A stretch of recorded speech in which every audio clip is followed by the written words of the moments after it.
Well, good afternoon, good morning, good evening, depending on where you're tuned in today.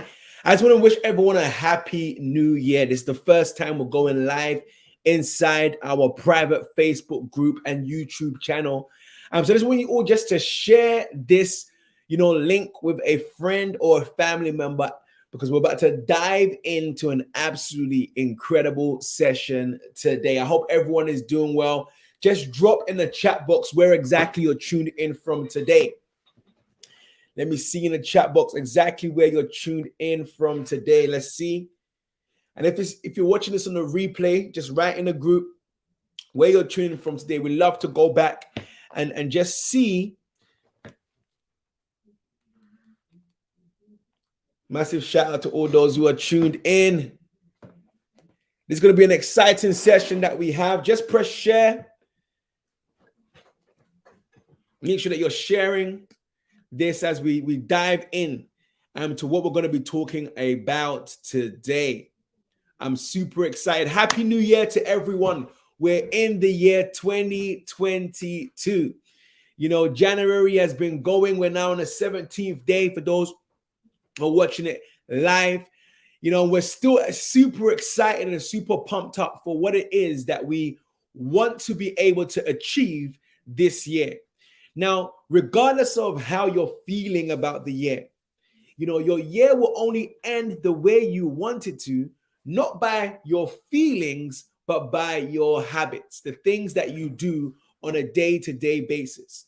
And sometimes when we set goals for ourselves, we go at it hard. We set goals and we do whatever it takes to be able to achieve it. But this session that I'm going to be sharing with you today is, my self-care routine. Because what tends to happen is that, when we have huge goals for ourselves, things that we want to be able to achieve, we go at it so hard, forgetting, that our body and our minds need self-care.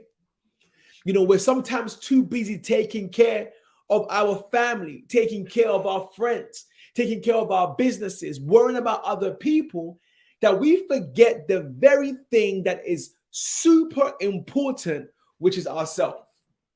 And I can raise my hand up and say, there's been times where I've gone so hard that I forgot, about my self-care, and our bodies have an incredible way of reminding us that we need to take care of self. So this session is simply going to go into 5 ways, that I'm able to make sure that I live mindfully and take care of myself. So we're going to dive straight in to what it is that we have to share today.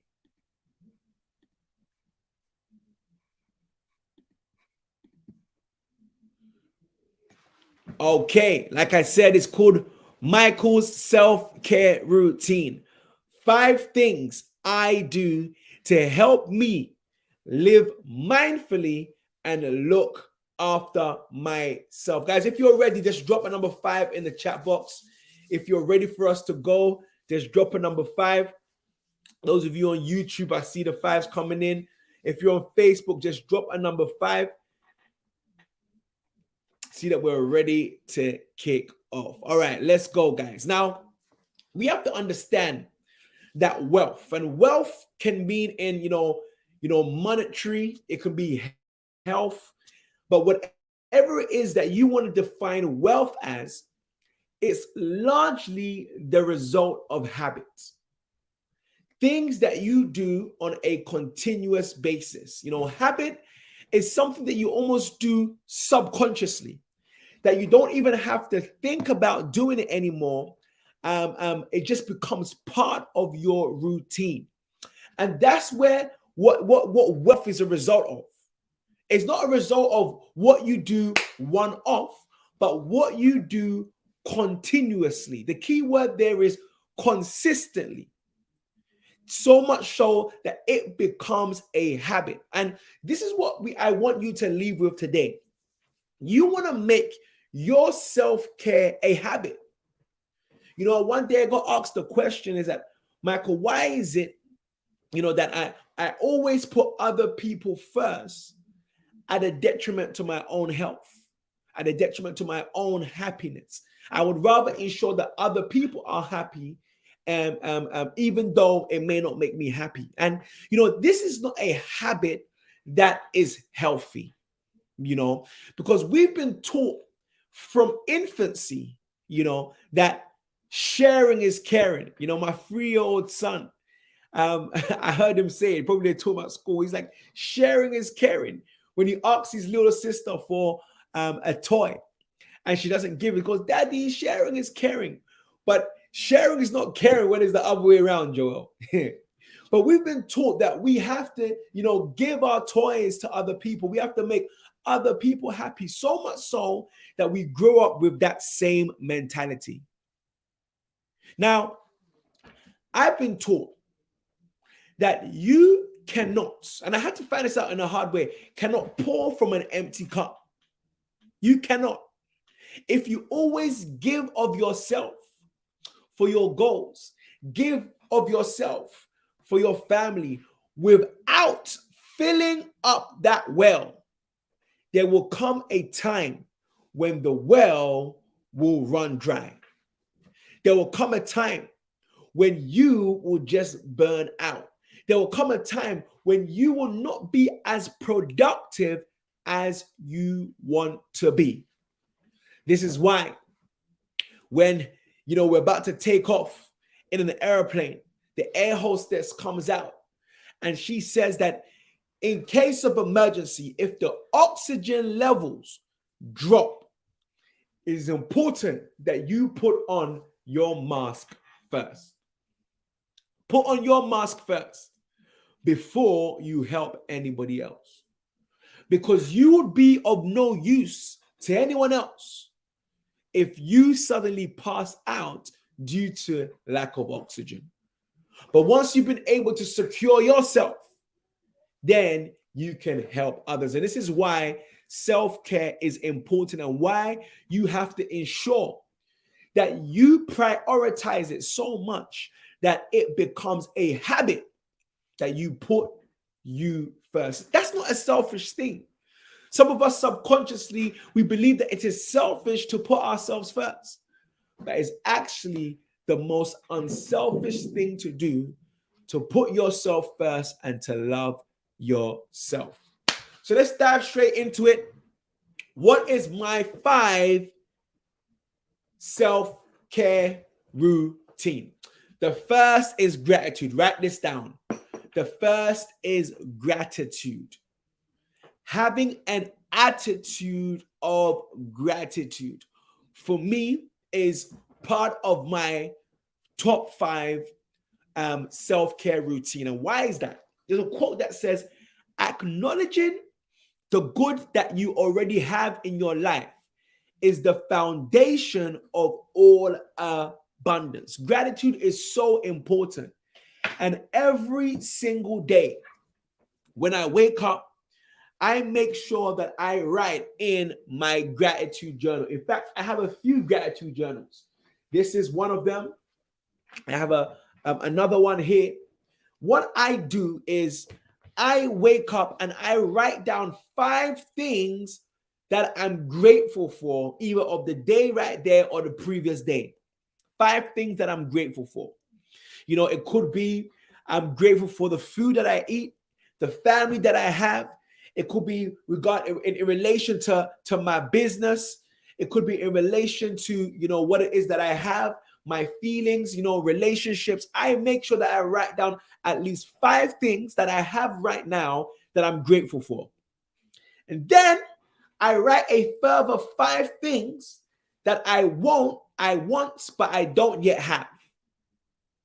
But I write it as if it's happened already in the present tense.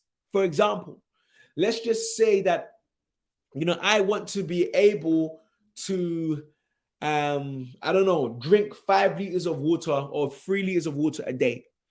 I'll say, I'm so happy and grateful now that I drink 3 liters of water every single day. I write it in the present tense. Why? Because you have to understand that our subconscious mind doesn't know the difference between what is real and what is imagined. Now, the more you repeat a certain gratitude or a certain affirmation, and you are emotionally tied to that very thing, it becomes planted in your subconscious mind, which is so powerful that it believes that it's happening and then puts your body into the right action for it to be able to manifest. And this is why I speak of 5 things that I'm grateful for in the future. Be thankful for what you have, and you will end up having more. If you concentrate on what you don't have, you will never, ever have enough.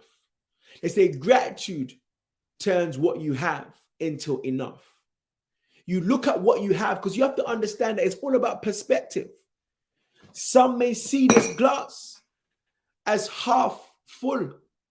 Some may see as half empty, while another person will just be grateful that they have a glass. It's all about perspective. And if you start the day with the right energy and the right affirmation, then you are really setting the right frequency for you to be able to start. So that's number 1, gratitude of my self-care habits. Now, number 2 is healthy eating habits and exercise. This is a form of self-care because your body is a temple. Your body, is what is carrying your soul, is the physical outer shell of who it is that you are. And you must be able to take care of yourself. It's very important. And I make sure that, especially in the morning, that I do some form of exercise so that I will be able to have the right energy to do what it is that I want to do. So when it comes to exercise, I actually go to the gym 5 days a week. Last year, I had a personal trainer, 3 days a week. But I decided this year that I'm actually going to have my personal trainer 5 days a week. Why? Because mentorship is the fast track to mastery. And when you want to be able to hit certain goals or even maintain, certain habits, that accountability is important. Now, when it comes to my healthy eating habits, I ensure that I aim to drink at least 2 to 3 liters of water every single day.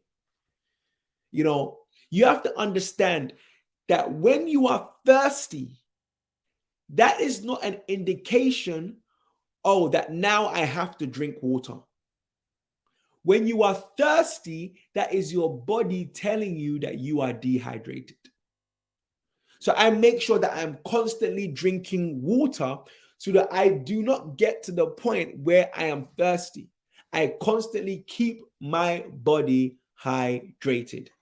And that's, my second self-care habit, because the power of determination will make you unstoppable. Guys, you have to understand, sometimes, you make a commitment that you want to do something, and then the next day or the next week, you no longer feel like doing it.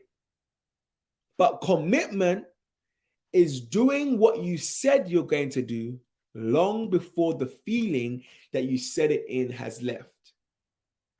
If you're able to harness the power of determination within you, you will truly be unstoppable.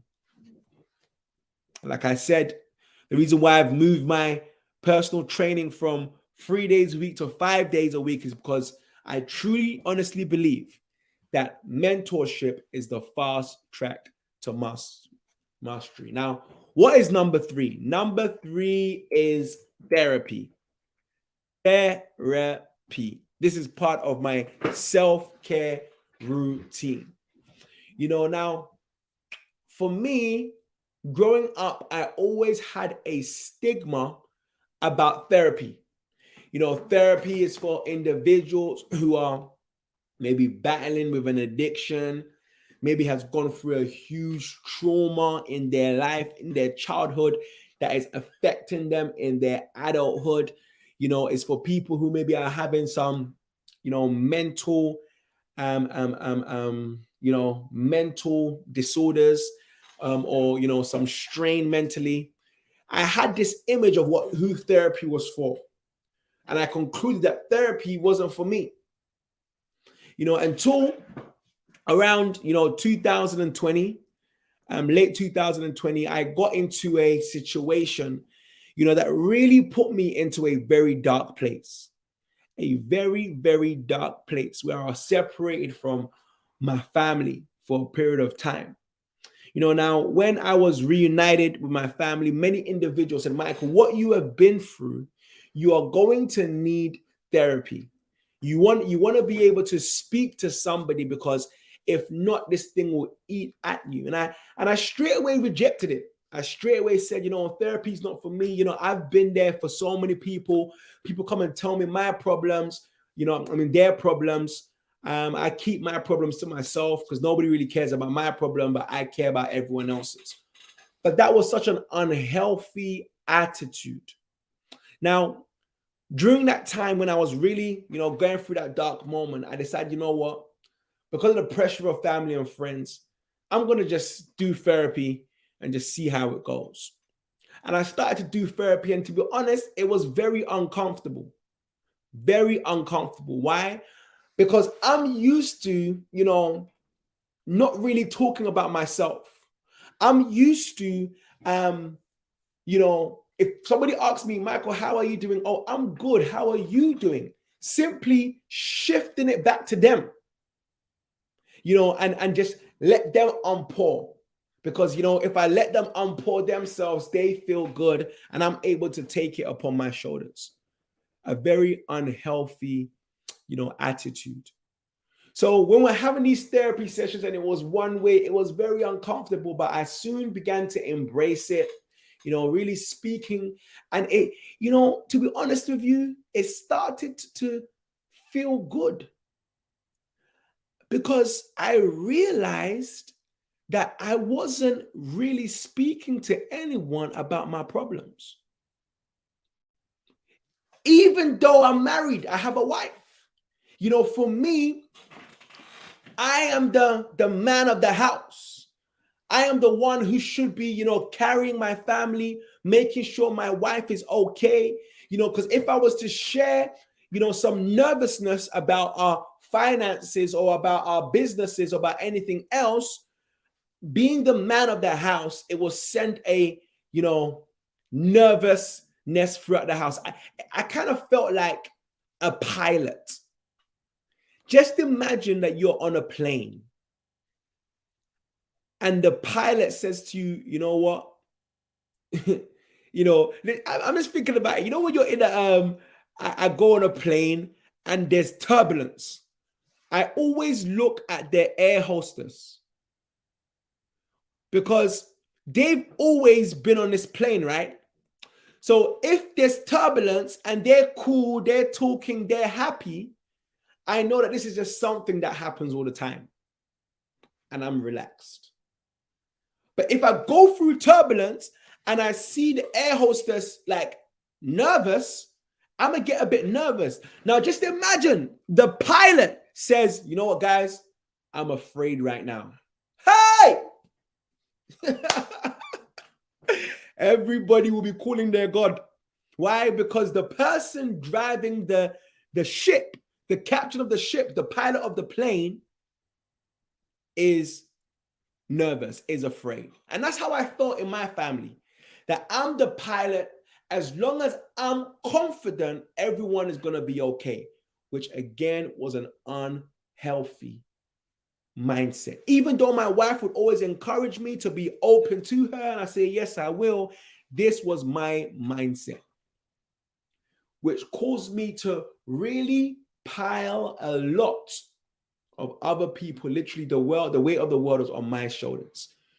So, after I went through therapy and I stopped it, I realized that, in fact, it's not just about a specific trauma that I need a therapist, but I need to be able to offload, to just, have a place to just, a safe place, a safe environment to just share my thoughts without being judged.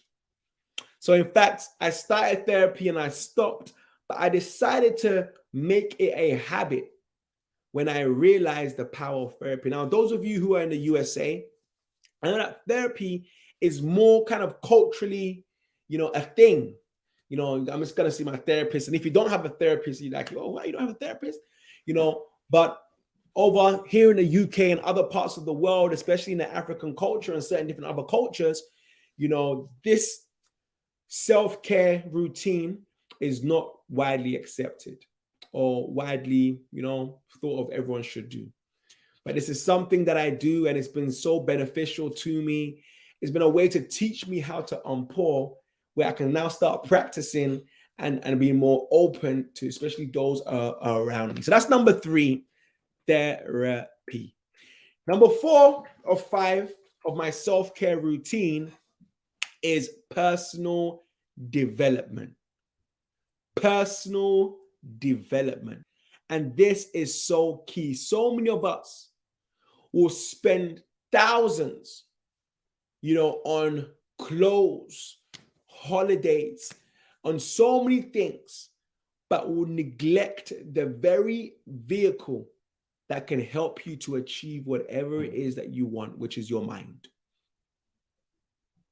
You have to understand that everything in this world is created twice. First in the mind and then in reality, right?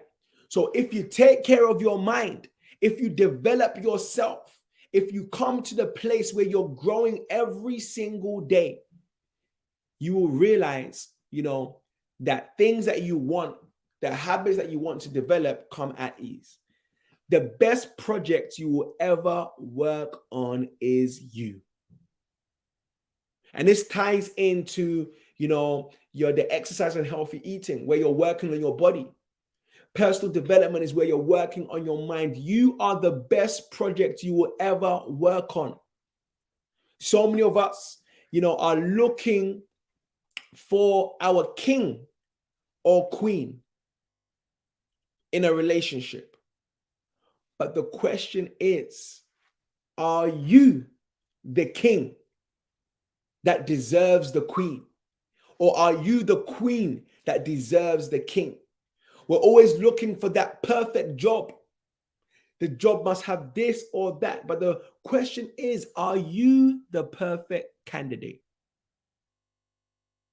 We spend so much hours fixing our CV, so much hours perfecting, our interviewing skills. But are we improving our own personal skills? You have to understand that the sky is not the limit. Your belief system is. And the way you're able to increase your belief system is by understanding how the mind works. And this is what, my company, Inside Job Academy, is all about. Is for you to realize, that the happiness that you're looking for, the success that you're looking for, the contentment that you're looking for, all starts within yourself. And the day you realize that it's always been an inside job is the day you are going to take personal development seriously. They say the best place to hide, the secrets from some people is to hide it in a book. You have to understand that when you pick up a book, this is somebody's 10, 20, even 30 in most cases, years of experience on a particular subject. They say experience is the best teacher. Now, this individual who's written a certain book has gone through so much and drawn out incredible lessons, has put it in a book and has made it available. So you want to make it a goal that you read at least 10 pages of personal development every single day.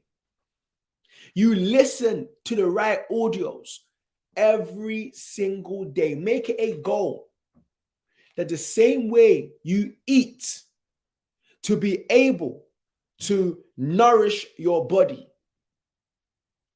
you want to be able to read to nourish your mind. So personal development is something that is very key to me.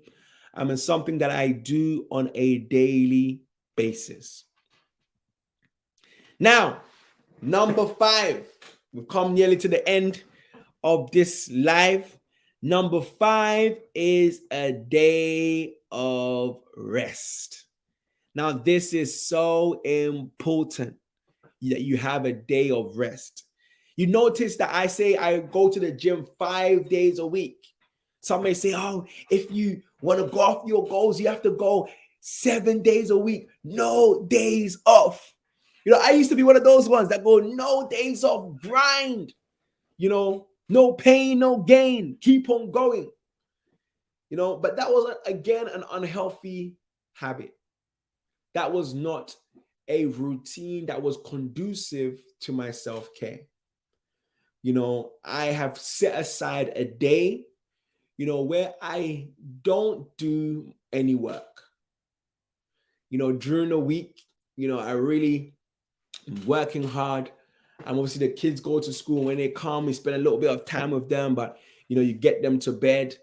But I take a particular day, where I don't do any work and I get to spend time with my family, because when I had that attitude of, grind, I'm working hard to be able to give my family what they want.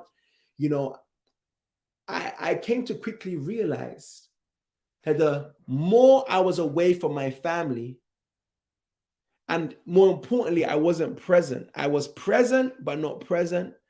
I was missing out on some very important formative years in their life where I would never get it back. I was at an event yesterday, and one of our business partners was given a success story, and she was saying that she could just remember her dad working so hard. He was never around. Obviously she appreciated the fact that he was working hard for the family, but he just wasn't around during her formative years. And as she was, sharing that, it just reminded me of the times when I was just grinding, working so hard, not working smart and not being present. So now I make sure that I take, one day where I'm away from business, away from my phone every single week. I try and literally put it during the week as well, a few hours, but this is the whole day. And I am present. I'm not just present, but I am present, focused.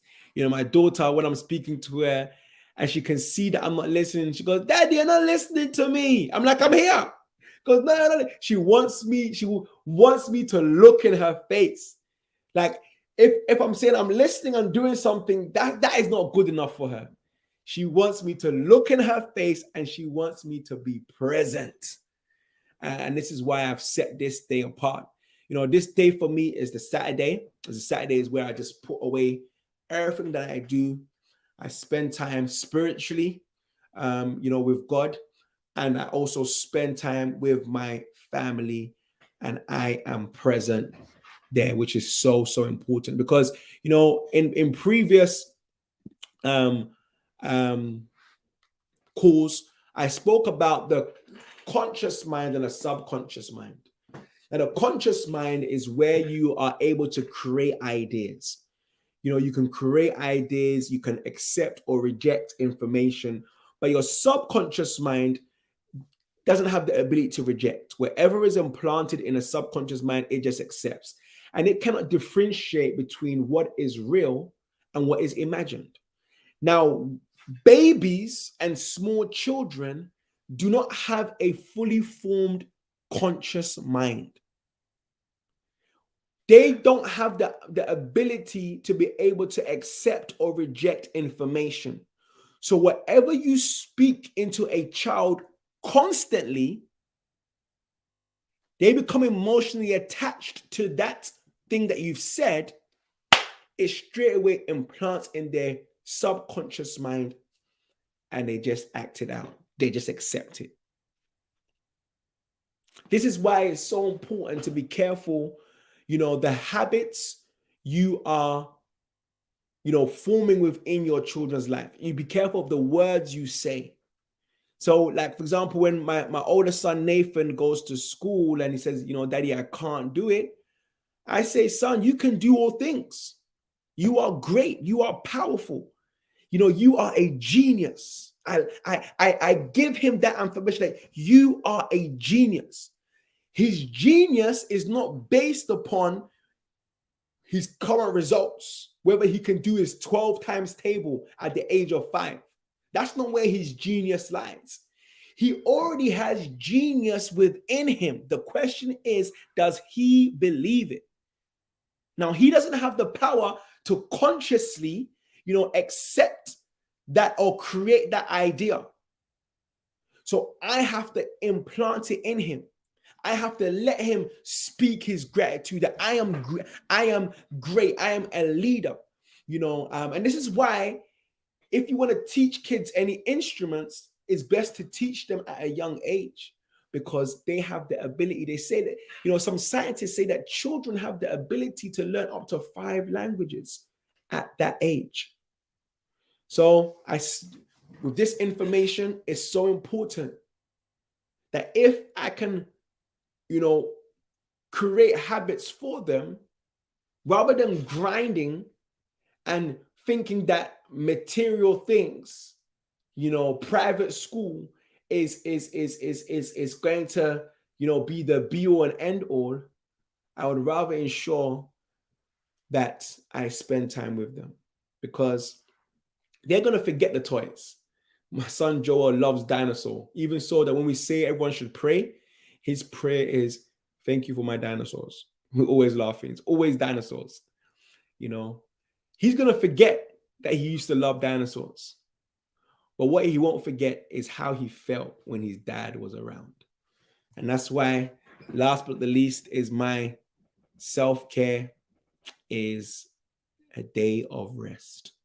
So in summary, number 1, Michael's 5 things, self-care routine. Number 1 is gratitude. Number 2, I put exercise. Number 2, what's healthy habits and therapy? Yeah. I meant to say therapy as number 3.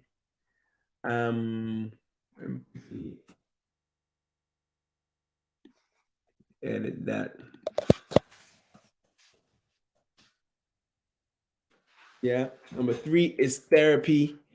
Number 4 is personal development. And number 5 is a day of rest. So, these are my 5. There's so many things. You can share some of your self-care. What are some of the things that you do? Write it in the chat box below. What are some of the things that you do to make sure that you self-care? Some people, meditation, they make sure that they have meditation. Some people go on a spa. They make sure that once in a while they go on a spa. For those who are married with children, they send their kids to mommy or daddy or sisters or cousins, and they go and spend time with their loved ones. Some travel on their own. Some write a diary and journal. Write in a chat box, whether you're on YouTube or on our Facebook group, one thing or a couple of things that you do for your self-care. And if you don't, do it, I urge you to do it. One day or day one, the choice is yours. You could one day take care of yourself where it may be too late, or you can decide that today I'm going to try one or two of these recommendations or other recommendations to ensure, that I take care of the very thing that is keeping me, which is my mind, my body, and my soul. Excellent. Well, guys, that is all I have. I wanted to share with you all today. Is my self-care routine. I thought I would share with you just to encourage you that yes, you're going to have big goals that you want to achieve this year, and you're going to work hard, you're going to grind, but make sure that before you help anyone else with their oxygen mask, that you are helping yourself. That being said, guys, take care. God bless you. And for those of you who are in my inner coaching circle, I know at the moment we're going through Think and Grow Rich, but the next book we're going to be diving into is an absolutely incredible book by James Clear called Atomic Habits. How we can create the right habits to be able to achieve our goals. And if you guys are, you really want to be able to make this year a productive year, I want you to schedule a call with myself. The link will be either in my private Facebook group, Inside Job Academy, or on my Instagram. Book a call with me and let's explore your goals, understand what is holding you back, and give you a plan to be able to end this year better, wiser, taking care of what's important, which is your body, mind, and soul. That being said, my name is Michael J. It's been an absolute honor to be with you on this call. Take care and God bless.